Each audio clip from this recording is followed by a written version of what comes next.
Fala galera, eu gostaria de compartilhar aqui uma palavra que está ardendo no meu coração. Primeiro eu queria ler aqui Romanos 1:18. A ira de Deus se revela do céu contra toda impiedade e perversão dos homens, que detêm a verdade pela injustiça.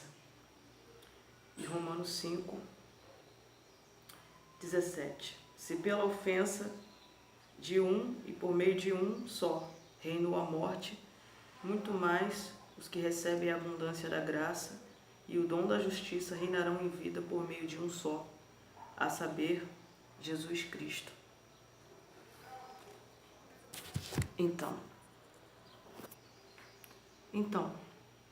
como foi lido no primeiro versículo, a ira de Deus sobre toda impiedade e injustiça. É muito mais fácil chegar e falar que nós seremos abençoados e ficar o tempo inteiro profetizando vitória. Mas a verdade é que a gente não consegue entender a salvação.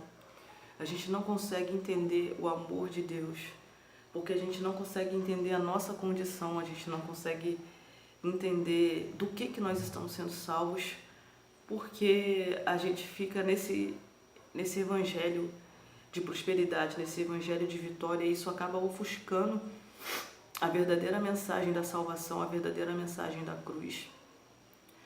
A verdade é que a nossa condição inicial, a gente vai ver em Romanos, você pode ler Romanos, você vai ver que a nossa condição inicial é de pecado, que todos pecaram, estão destituídos da glória de Deus, e que a ira de Deus, ela se revela, ela se manifesta contra toda impiedade, contra toda injustiça.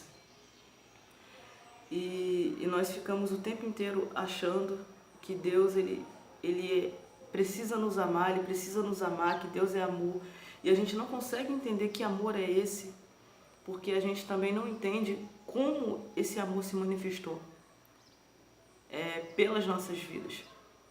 A verdade é que a gente acaba ofuscando essa parte de Deus estar irado, da ira de Deus se manifestar contra toda injustiça.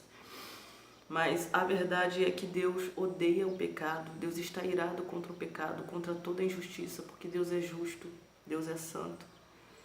E essa ira de Deus, ela não é como uma ira nossa, que a gente se explode contra aquilo que nós não gostamos.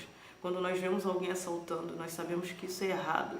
A nossa vontade é bater naquela pessoa. Quando nós ouvimos uma notícia de alguém que cometeu um abuso, a nossa vontade é bater naquela pessoa e a gente se explode e a gente quer cometer a gente quer cometer aquela justiça naquele momento, a gente quer pegar aquela pessoa, e Deus não é assim.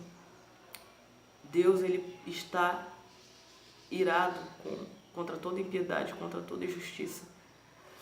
Desde que a primeira injustiça foi feita, ele está irado. Mas Deus, ele tem um momento certo para poder manifestar a sua ira, que vai ser no dia do juízo. E essa ira, ela só está sendo entesourada, ela só está sendo reservada, ela só está crescendo.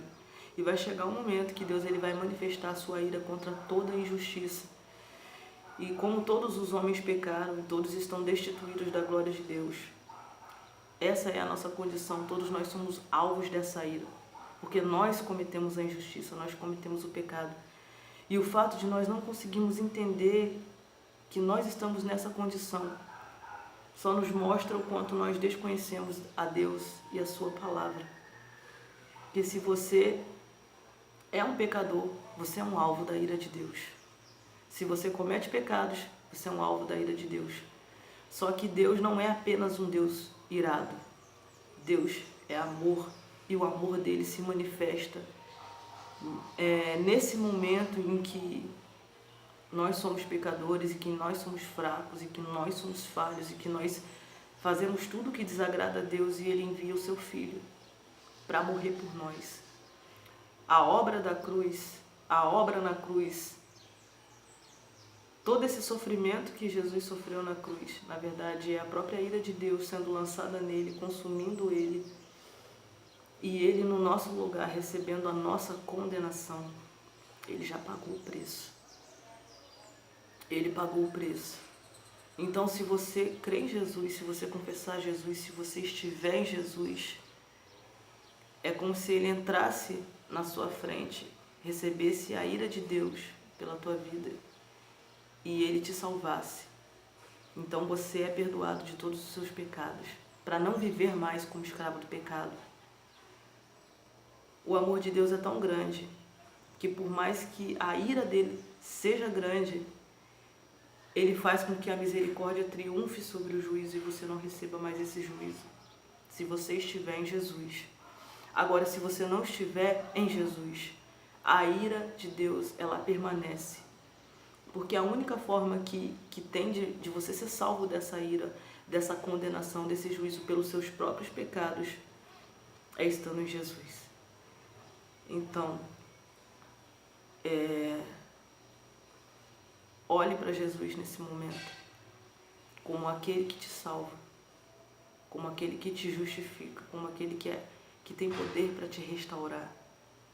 E olhe para dentro de si, segundo o Evangelho, segundo a palavra, e tenta reconhecer, tenta entender a sua condição, porque essa salvação ela é tão maravilhosa, ela é tão grande, que ela veio a partir de muitas ofensas, de muitos pecados, para nos justificar.